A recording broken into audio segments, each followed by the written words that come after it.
Atenção, hein? Tema importante para fazer o Enem. Poxa, é tema muito importante, uma aula muito esperada por muita gente, que é o nosso intensivão de filosofia para falar sobre a obra de Michel Foucault. Cai bastante questão de Foucault e tem tema a rodo para você usar na redação, tá? Então, é isso.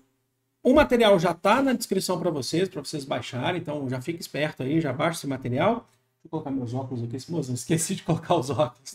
Como é que vou dar aula? E um ponto importante aqui para a gente é, você precisa entender o que Foucault realmente quer, o conceito de Foucault, porque assim, o método de Foucault, vai entender o método de Foucault, o que ele entende sobre a filosofia, sobre a vida, sobre a sociedade, sobre a história. E aí você vai conseguir fazer um monte de questão em relação a isso. E é muito interessante também. Já vamos começar então. É um intensivo, então a gente vai direto ao ponto. E já vamos direto ao ponto aqui, que não é aqui. Peraí, é aqui mesmo, é aqui mesmo. Aqui são 2 páginas, mas elas são bem curtas aqui. Primeira coisa, vamos trabalhar aqui com algumas linhas de pensamento, de estudo do Michel Foucault. Um filósofo francês importante, que mexe muito com a questão da saúde mental. Era filho de pais psiquiatras, né? E o Foucault, um acadêmico importante, ele, do século XX, né? Espera aqui, ele tem uma das características do método de Foucault é fazer um estudo da história para poder chegar ao seu pensamento. Então, ele sempre vai fazer comparações históricas de como que um determinado assunto, como que era antes, como é que chegou agora. Eu já passei aqui, ó, apressadinho, passei para falar nos outros tópicos. Mas vamos lá para a história da loucura. O Foucault entende que a loucura é definido louco para cada sociedade. Então, é uma questão de subjetividade que eu quero que vocês entendam. A sociedade, as relações, as interações sociais vão definir o que é loucura. Então, na Idade Média, por exemplo, o louco era dado como um sábio, por exemplo, um andarilho. Ao longo do tempo, por exemplo, quando a gente chega na Idade Moderna, aquela sociedade moderna define que a palavra do louco não tem peso. Então, o louco é dado como um criminoso. E quando a gente chega na contemporânea, o louco ele é definido por uma condição psiquiátrica.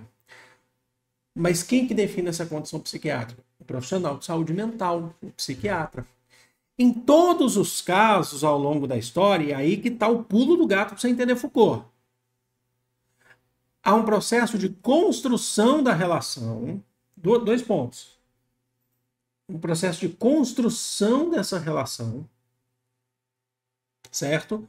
De que o louco é para aquela sociedade. É a sociedade que define as interações sociais, certo? E é uma relação de poder. Segundo ponto, há uma relação de poder que define o que é o louco. Então, você vai trabalhar bastante com essa concepção de poder em Foucault, que vai definir o que é ser louco para cada sociedade. Por exemplo, ele fala para a gente que mas é a relação do psiquiatra. Hoje, por exemplo, há um estudo científico, sim, mas há uma relação de poder na fala ou na definição do psiquiatra sobre quem é o louco. Então, uma relação de poder sendo exercida aqui. Compreenderam? Entendeu isso? Você consegue ver um monte de coisa em Foucault. Esse é o pulo do gato. Por exemplo, aí ele vai ter uma outra obra muito importante, mas muito importante mesmo, chamada de Vigiar e Punir. Tem vídeo aqui no canal sobre essa obra, inclusive. Ele faz esse método do Foucault de olhar para o passado e vir do passado estudando como que é a relação de punição ao longo da história, até chegar aos dias atuais. Nas sociedades pré-capitalistas, muitos filósofos, sociólogos vão entender as sociedades pré-capitalistas antes da Revolução Industrial. Mas eu quero que vocês entendam sociedades pré-capitalistas, o Foucault ele trabalha com isso, que são o antigo regime ou o absolutismo, certo? Que durante o antigo regime, que é o absolutismo, a punição que um rei fazia sobre uma pessoa era baseada no suplício. Essa pessoa, ela suplicava pela morte, falava, me mata logo que eu não aguento mais passar por isso. Então havia uma relação de poder, vocês estão percebendo, mas havia uma tortura. A morte era um espetáculo para aqueles que observavam, certo? Quem que vai trocar isso? A gente começa a mudar isso com o iluminismo, né? Acredite ou não, a guilhotina ela tenta barrar ou diminuir o espetáculo do suplício. Então era seguida de muita tortura prévia antes da morte, além da prisão. Quando a gente chega nas democracias liberais, aí pós século XVIII, final do século XVIII, aí entrando no século XIX, XX, XXI, olhando para a atualidade, você não tem mais essa punição como tortura. Inclusive, nas democracias liberais, a tortura é proibida, vocês sabem disso, em democracias liberais. A punição ela passa a ser mais sutil. E por que eu estou falando assim, ó, entre aspas, sutil? Porque ela é baseada na prisão. Ela é baseada no confinamento de uma pessoa, certo? E esse confinamento, ele não tem nenhuma função, segundo Foucault, de melhoria dessa sociedade. A pessoa pode não ser torturada por lei, certo?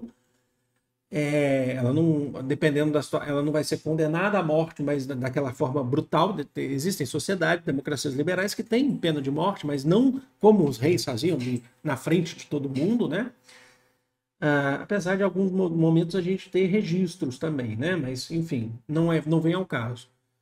Mas o objetivo da prisão é única e simplesmente uma punição por um delito, por um crime cometido. Mas não há uma preocupação em melhorar aquela sociedade ou de educar para reinserir aquele criminoso na sociedade tempos depois. A ideia é só punir. Segundo Foucault, isso não vai resolver. Isso não reduz o número de criminalidade. O pior, isso aumenta o número de criminalidade e as estatísticas, a gente vê muitas estatísticas que levam a isso mesmo. Porém, é importante destacar que a prisão, o objetivo da prisão, e você não deve ficar só na prisão, o objetivo do Foucault não é levar o vigiar e punir para falar só de sistema penitenciário. Isso é para falar da vida. É tornar corpos dóceis. Interessante isso, né, mozão? Por isso que eu falo para vocês em redação. Tornar corpos dóceis. O que é isso? O seu corpo disciplinado. Por isso que ele vai utilizar lá o modelo, como exemplo desse modelo, de 1785, do filósofo jurista, né, o Jeremy Bentham, que tem vídeo aqui no canal sobre o Jeremy Bentham. O Jeremy Bentham é um filósofo que, inclusive, pediu para o seu corpo ser preservado. O corpo dele é preservado, inclusive a cabeça dele foi congelada também e tal. Ele tinha criado um sistema prisional chamado de panótico. O que é panótico? Pan vem de união da ótica, da visão. O panótico ele é um sistema prisional onipresente. Então ele é circular, as celas estão... Vocês estão vendo um exemplo aqui, ó. As celas estão em um círculo, vocês estão vendo aqui, e no meio você tem uma torre que vigia todas as celas. Os presos, os detentos, ficam disciplinados. É para evitar fuga, mas é para evitar qualquer tipo de atitude suspeita de uma pessoa que está ali em detenção. Então, o panótico é o olhar, é o olho de Sauron. Né, mas é o olho de Sauron. Sabe o olho de Sauron, o Senhor dos Anéis? É o olho de Sauron. Olha tudo o que acontece em Mordor. E tenta olhar também o que acontece na Terra-média. Olha só. Não foi longe, mas foi bonito. O que o Foucault está querendo dizer? Tornar corpos disciplinados. Pensa nisso no preso, que está lá, na disciplina. Isso não vai resolver o problema da criminalidade. Agora, expande esse conceito de tornar corpos disciplinados para além da prisão. Pensa na sua vida, pensa na minha vida. Eu posso vir aqui, nesse vídeo, e fazer qualquer coisa, ou falar, ou me projetar de qualquer maneira.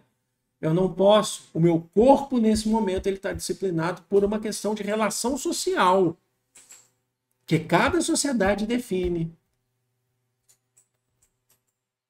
Sabe as câmeras de vigilância na rua, nos elevadores. Quando uma pessoa quer dar um beijinho na outra no elevador ou algo mais, ela não pode fazer isso, O corpo está disciplinado. E o que, que você tem aqui? Um exercimento de relação de poder. O corpo não está disciplinado só perante uma câmera. O corpo está disciplinado perante uma relação social. Quando você entra em uma reunião, você tem que tomar cuidado com a sua postura, com o seu chefe, por exemplo. Você tem que tomar cuidado com a sua postura, do que você, como que você está se portando e como, o que você vai falar. Há uma disciplina do seu corpo e dos outros também. Há uma disciplina dos corpos. Vocês compreenderam onde que a gente quer chegar? Que significa que nós, de acordo com cada sociedade que define as normas, mais do que leis, normas, a gente está sempre disciplinado. Os nossos corpos estão dóceis. Eles precisam se tornar dóceis. Quando fala dócil, quer dizer que ele não é agressivo. Ele não faz o que quiser. Vamos lá. Então, vocês já entenderam o método utilizado, empregado pelo Foucault, para a gente entender a filosofia, sobre o que ele pensa. E aí a gente chega em dois conceitos. Um conceito é do Foucault, o outro é do Achille Mbembe. Mas eu trouxe aqui para poder fazer o contraponto com o do Foucault. O Foucault traz para a gente também o conceito de biopolítica. O que é política? Lembra essa questão de tornar corpos dóceis, disciplinados? A biopolítica é o controle do Estado sobre a vida das pessoas. Biopolítico. A política da vida, a política que controla a vida. Nas sociedades pré-capitalistas, lembra? Pré-capitalistas lá do período do Antigo Regime, antes de Revolução Industrial e tal, segundo Foucault, o rei, os reis absolutistas, sabe, que mandavam matar e tal, eles tinham o poder sobre as pessoas de... tinham o poder de... Opa, errei, peraí, vamos corrigir isso aqui? Vamos corrigir que isso aqui é um erro sério, tá? Eles tinham o poder de fazer morrer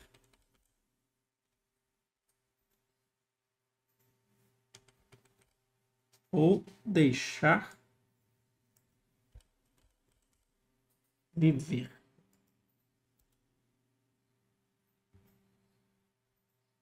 Então, pronto.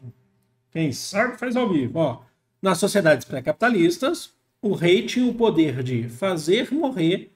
Ele não gostou de algo, ele não aceitou uma crítica. Vocês já viram muitas vezes, por exemplo, vai lá no Game of Thrones, o Joffrey, né? O sanguinário Joffrey, ou Cersei, né? Mas Joffrey, que manda matar lá quem ele quisesse. Né? Quando teve, eu lembro de uma cena do Game of Thrones que um bardo, né? Um cantor foi pego numa taberna cantando músicas sobre Joffrey. Eles pegaram como bardo lá o cantor, levaram para ele, o Joffrey deu aquela risadinha, adorei, corta a língua dele, ou mata ele. Certo? Ele não gostava de Ned Stark, cortou a cabeça sem dó. Isso é baseado, logicamente, no Antigo Regime, gente. Sabe, eu estou falando de uma ficção, logicamente, mas isso é baseado. Você não precisa usar esse exemplo. Você pode usar o exemplo do Henrique VIII, por exemplo, o rei da Inglaterra, criador da religião anglicana, que mandava matar, inclusive mandou matar esposas, né? Como Ana Bolena. Matei porque achei que ela estava me traindo. Cortou a cabeça lá no suplício, né? Então, ele faz morrer. O rei tem o poder de fazer você morrer ou de deixar você viver. Aí ele deixa, tá? Ele não faz você viver. Ele deixa você viver. É diferente, por exemplo, das sociedades já das democracias liberais, capitalistas, e aí você vai pensar pós-Revolução Francesa, que a lógica se inverte para o Foucault. Passa a ser, olha só, vou escrever aqui, ó.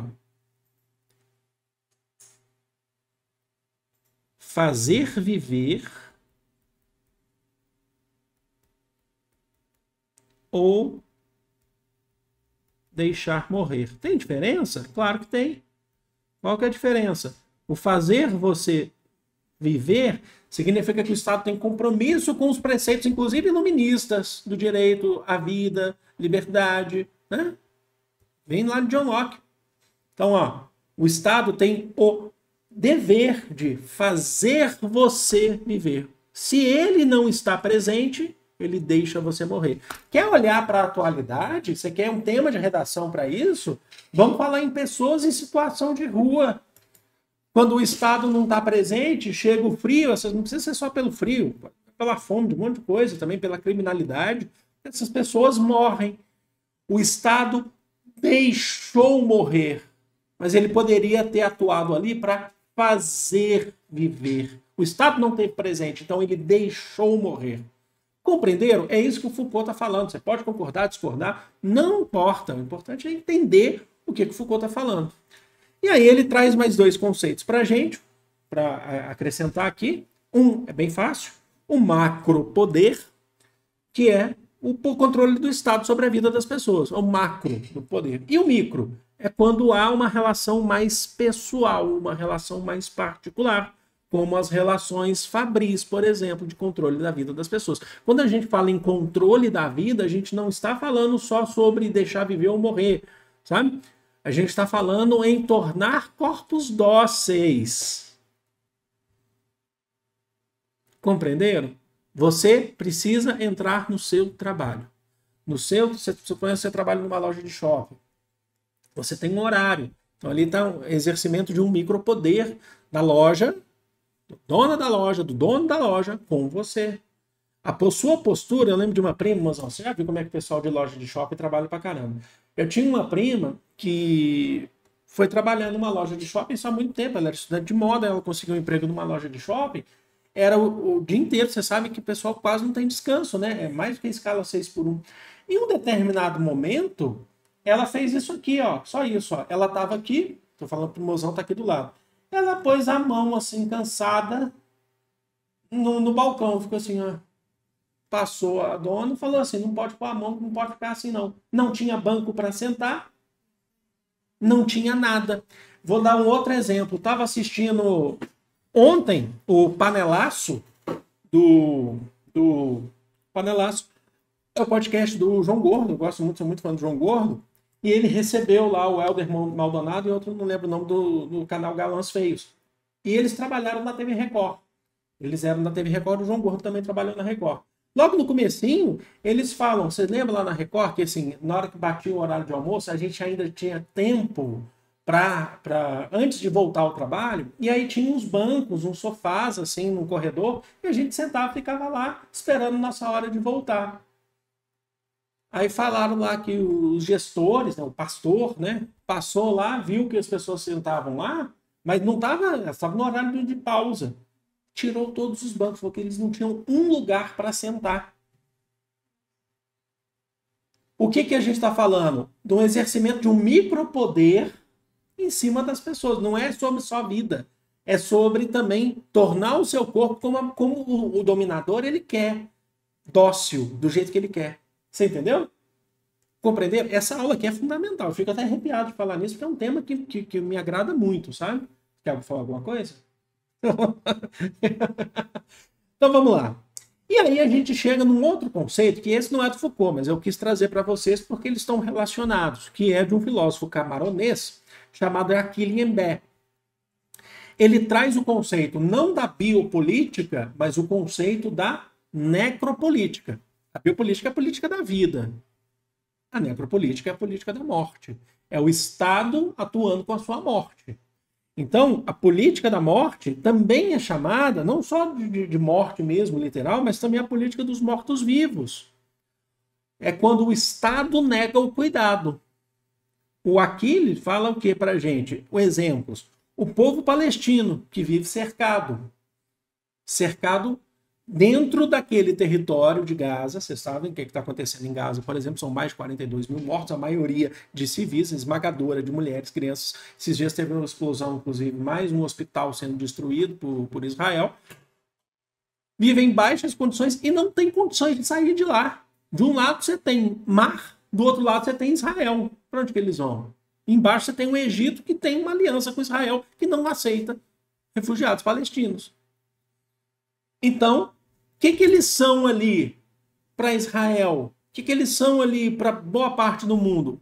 Mortos-vivos. Eles estão mortos, só que são mortos que respiram.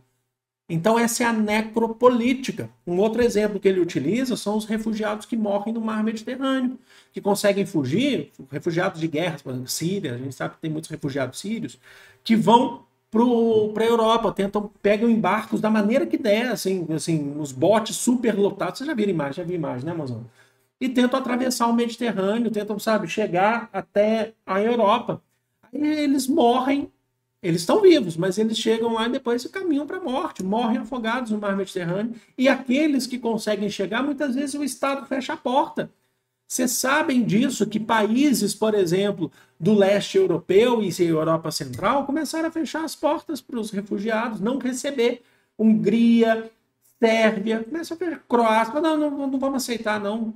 Aí a Inglaterra vai lá e sai, né, passa pelo Brexit e sai da União Europeia. Fala assim, a gente não aceita política de refugiados aqui, de imigração, não aceita.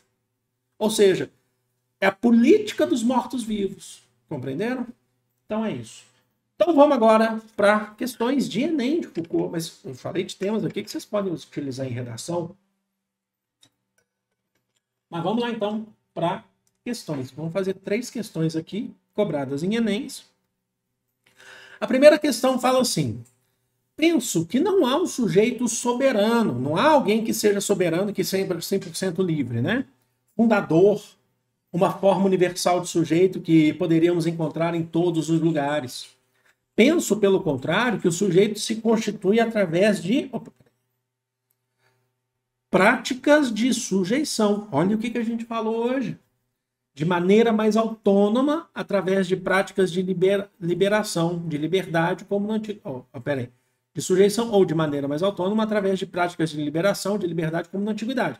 A partir, obviamente, de um certo número de regras, de estilos que podemos encontrar no meio cultural.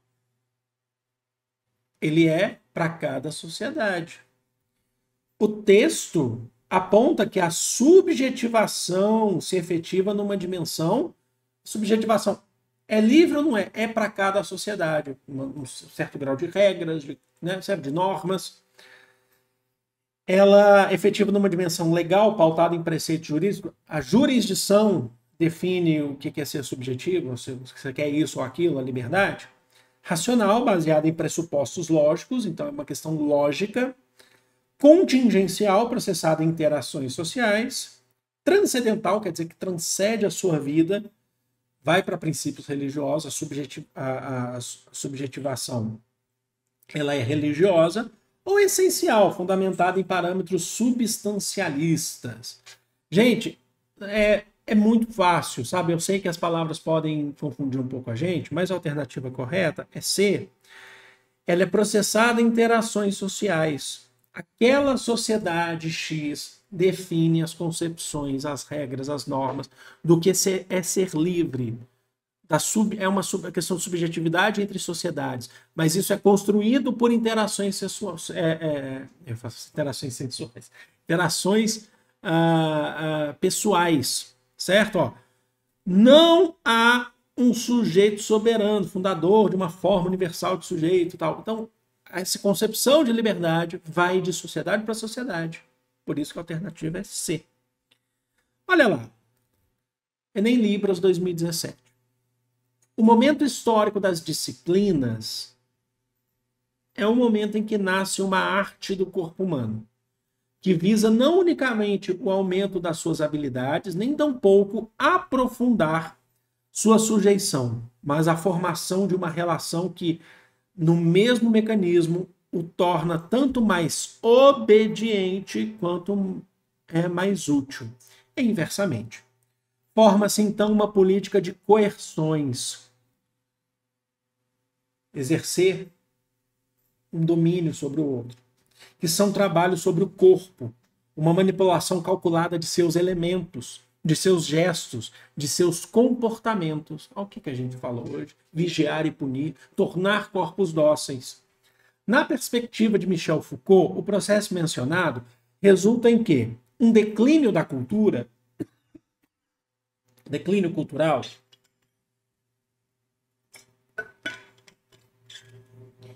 segregação racial, redução da hierarquia, reduz a hierarquia entre indivíduos e entre indivíduos, totalitarismo dos governos ou modelagem dos indivíduos.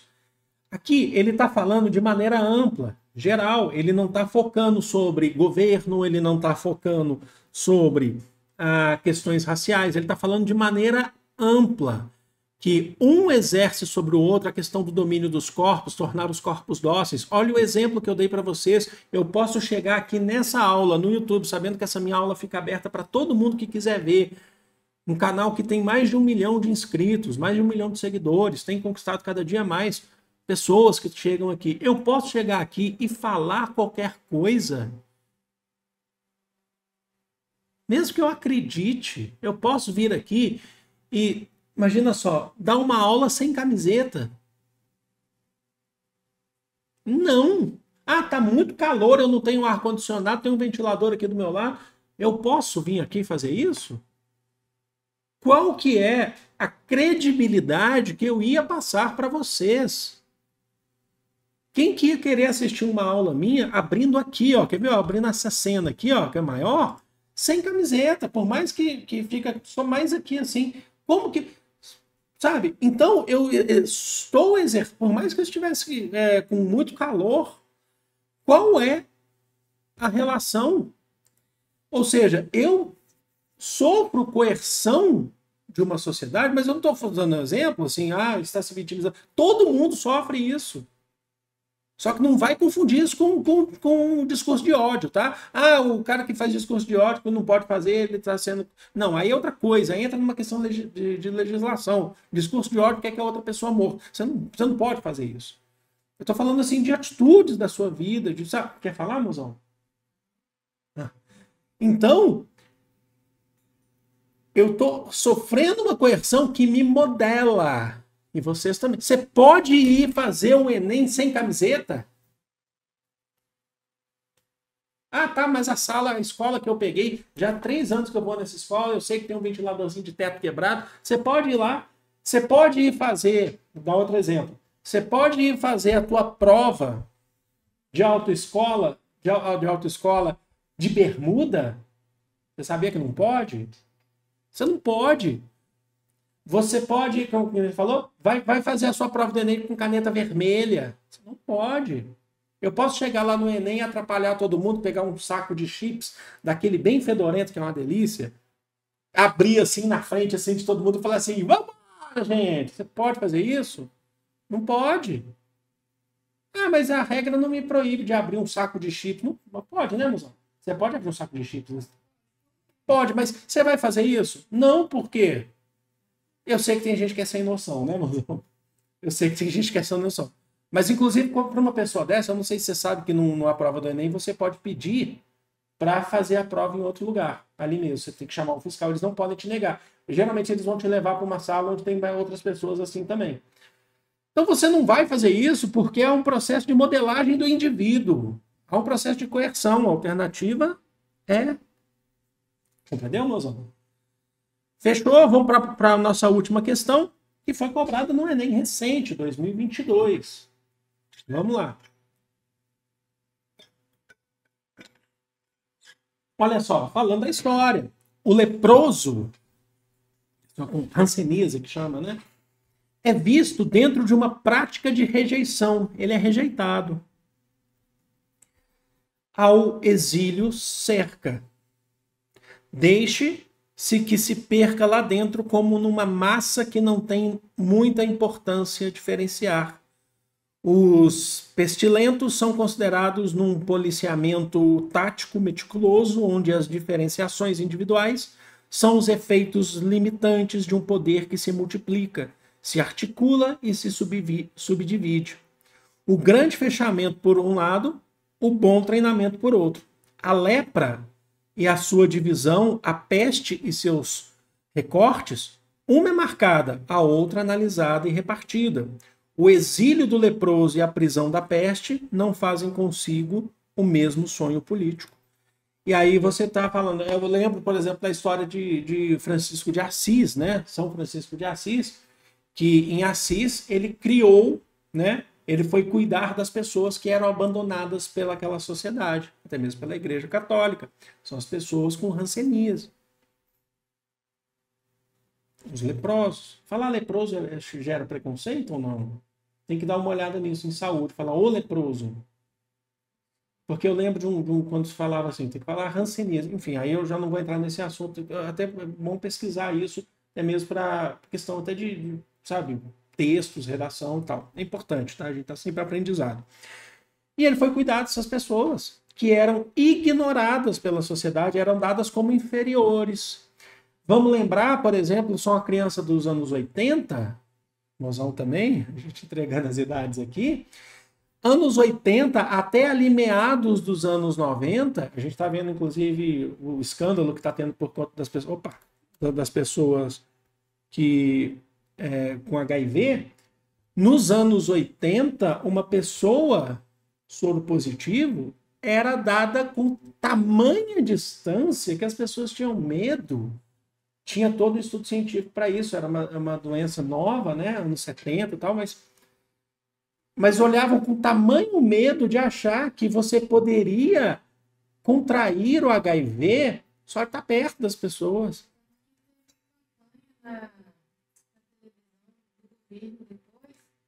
Eu lembro até do slogan, tipo assim, abraço. Mas antes do programa do coquetel, dos coquetéis, pelo SUS. Depois que foi. Não, e a gente sabe que ainda tem preconceito. Aí teve tipo assim, abraçar não contamina. Abraçar não contamina. Você sabe que tem preconceito até hoje, sobretudo religioso, né? Que vão falar que HIV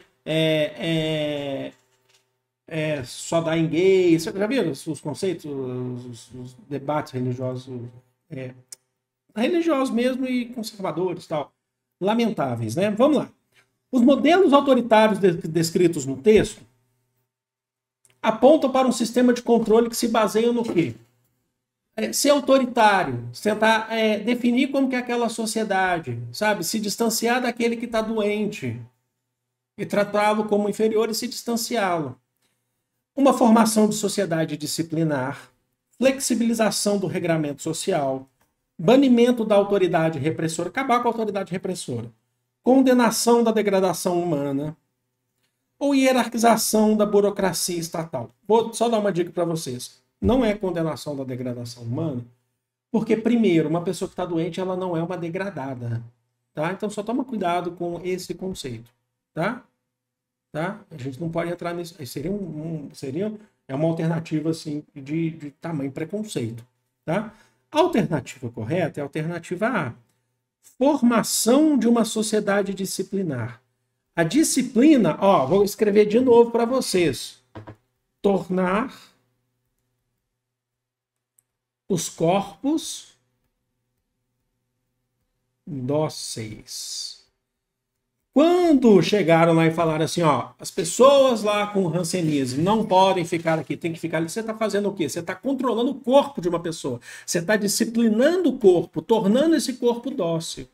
Os exemplos do HIV, pessoas com HIV positivo, antes dos tratamentos, elas iam ficando muito fracas, iam ficando muito magras. Pesquisa sobre o Cazuza, por exemplo, é muito triste, porque você não tinha o tratamento. Se o Cazuza, por exemplo, se a gente já tivesse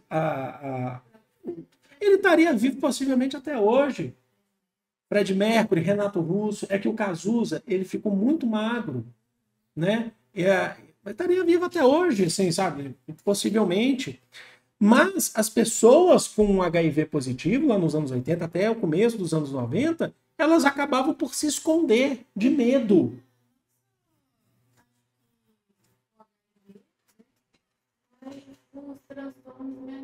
Transtornos mentais. Sem ser tão agressivo fisicamente. Então, um bom filme para falar disso é o Holocausto Brasileiro. Vem cá, dá uma volta aqui para falar. É porque não dá, o seu som fica muito baixo. O Mozão está falando sobre, além da questão dessas questões, ela está falando também dos transtornos mentais, né? Que também muito se esconde. Gente, durante muito tempo, Você sabe, né? Tem transtorno, Marília também. Às vezes a gente ficava por exemplo, eu tenho diagnóstico desde muito cedo, você não. Eu tinha medo de falar, sabe? Eu mudava de escola, eu mudei muito de escola na minha vida. Mudei muito de escola na minha vida, mas muito mesmo. E assim, porque a gente não tinha condições, a gente mudava de cidade, mudava de bairro, ia para bairro distante e tal. E quando eu chegava, eu tinha um grupo novo de amigos em potencial, eu projetava o meu corpo de tal forma que eu não queria que ninguém visse, por exemplo, um momento meu de fraqueza dada por conta do transtorno, certo? Eu estava disciplinando meu corpo perante aquilo, a culpa não era das pessoas, né? Mas eu tenho, o autista sofre, assim, eu tenho certeza que muita gente que está vendo aqui, o autista nível 1, muita gente aqui vai se identificar. E eu, antes da Marília falar, ela sugeriu aqui de assistir um filme, é filme documentário? O Holocausto Brasileiro, está no Netflix, né, se eu não me engano. Mas se a gente quiser sair sobre essa questão de tornar corpos dóceis, sair da questão psiquiátrica e de questão de saúde. Sair. Também existe tentativa de tornar corpos dóceis quando você fala em orientação sexual. Pessoas que não conseguem se declarar, pessoas que não conseguem explorar, tem muita gente, justamente porque tem medo do que vão pensar, das relações sociais. Posso dar um exemplo? Um exemplo assim, que a gente tem várias coisas para falar sobre isso. Durante muito tempo, o jogador de futebol Richarlison, que jogou no São Paulo, jogou no Galo, 2 times, os melhores times do Brasil, na minha concepção, o Richarlison, a imprensa perseguia o Richarlison para perguntar para ele se ele era gay. Pegaram um vídeo dele cantando num karaokê, a torcida do São Paulo, a torcida do Galo, não foi tão assim com ele. E detalhe, ele foi campeão, super campeão, Libertadores brasileiro, pelo São Paulo, pelo Galo. Jogador fantástico. A torcida do São Paulo, por parte dela, tá? Não quero falar a torcida inteira, cantava o nome de todos os jogadores antes do jogo, pulava o nome do Richarlison. Eu lembro de perguntando para ele, aquele que é senador, o Cajuru, no programa lá, quando ele apresentava o programa esportivo, falou assim: "Você é gay?" Ele falou: não sou. Tava ele e o irmão dele, né, que é o Alexandre, que é jogador. Os dois foram filhos de jogador de futebol também. Ele nunca falou. Aí, assim, hoje, há pouco tempo atrás, ele se declarou. Hoje ele é comentarista da Sport TV e é, assim, na minha opinião, um dos grandes comentaristas que tem, sabe? Uma simpatia, entende de futebol pra caramba, sabe? Mas hoje ele se declarou, mas rapidinho, dentro de um time de futebol, na relação com outros jogadores, que muitos deles são machistas, da sociedade, de torcida, o corpo se tornou dócil. Então é isso, gente. Espero que vocês tenham curtido, espero que vocês tenham gostado. Foi uma aula bacana, Mozão aqui contribuiu. Acho que é isso mesmo. Então, obrigado, viu? Amo vocês de coração, um grande beijo. Fui!